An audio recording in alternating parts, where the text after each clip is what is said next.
जय श्री कृष्ण। राधे राधे भक्तों, कैसे हैं आप सभी। आज हम आपको विजया एकादशी की जानकारी देने वाले हैं। तो आइए जानते हैं कि विजया एकादशी का व्रत हम कब रखेंगे। 12 फरवरी को रखेंगे या फिर 13 फरवरी को। तो जानते हैं सही तिथि, शुभ मुहूर्त और पारण का समय। तो ऐसे तो हर कोई जानता है कि विजया एकादशी के दिन भगवान विष्णु की पूजा करने और व्रत रखने से शत्रुओं से विजय प्राप्त होती है। तो आइए जानते हैं कि इस विजय एकादशी का महत्व क्या होता है, विजय एकादशी का व्रत क्यों किया जाता है। तो इस एकादशी के दिन माँ लक्ष्मी और भगवान विष्णु की पूजा विधि पूर्वक की जाती है, जो कि ये पूजा अत्यंत शुभ फल प्राप्त करने वाली होती है। शास्त्रों में वर्णन मिलता है कि बगदालव्य नामक मुनि के निर्देश पर ही भगवान श्री राम ने लंका पर विजय प्राप्त करने और रावण से युद्ध जीतने की कामना से समुद्र तट पर इसी एकादशी का व्रत किया था।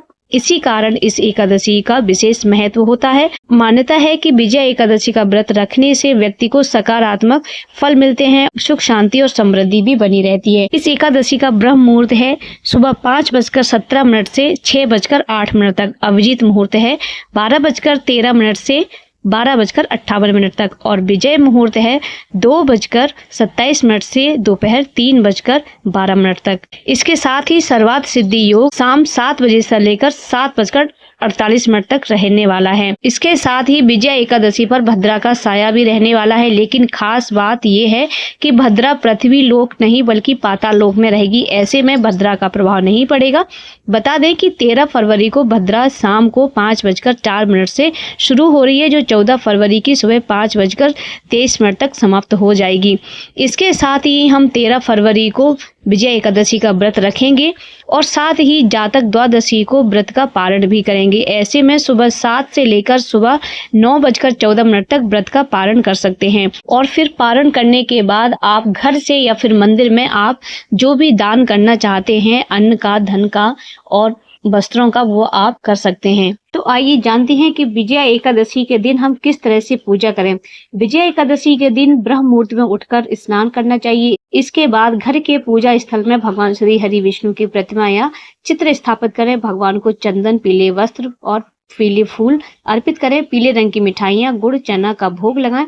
इसके साथ ही भगवान विष्णु का ध्यान करते हुए अनेक मंत्रों का जाप कर सकते हैं, जैसे कि ओम नमो भगवते वासुदेवाय नमः। ऐसा करने से व्यक्ति को मोक्ष की प्राप्ति होती है और जीवन में सुख शांति आती है। तो आइए भक्तों सुनते हैं विजय एकादशी की व्रत कथा, क्योंकि इस कथा के बगैर तो व्रत पूर्ण होने वाला नहीं है। तो भगवान श्री कृष्ण ने कहा कि लंका विजय के लिए जब भगवान राम सागर तट पर वानर सेना के साथ पहुंचे, तब उनके सामने बड़ी चिंता यह थी कि वह सेना सहित सागर पार कैसे करें। ऐसे में लक्ष्मण जी ने भगवान राम को संबोधित करते हुए कहा कि हे प्रभु, आप सबको जानते हुए जो मानवीय लीला कर रहे हैं, उस कारण से आप इस छोटी समस्या को लेकर चिंतित हैं। आपकी चिंता को दूर करने के लिए आपसे निवेदन करता हूँ कि आप यहाँ पास में ही निवास कर रहे ऋषि बगदालव्य से मिले।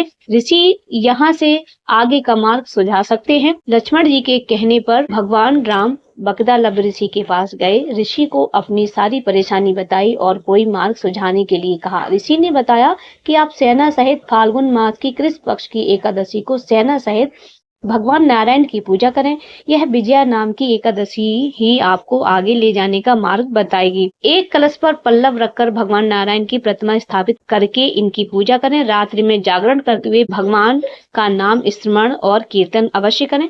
अगले दिन सुबह भगवान की पूजा करने के बाद ब्राह्मण को दान दक्षिणा दें। इस व्रत से प्रतिष्ठा, विजय, संकट से मुक्ति और मोक्ष की प्राप्ति होती है। जो इस एकादशी की व्रत कथा सुनता है और पढ़ता है, उसे वाजपेयी नामक उत्तम यज्ञ का पुण्य अवश्य प्राप्त होता है।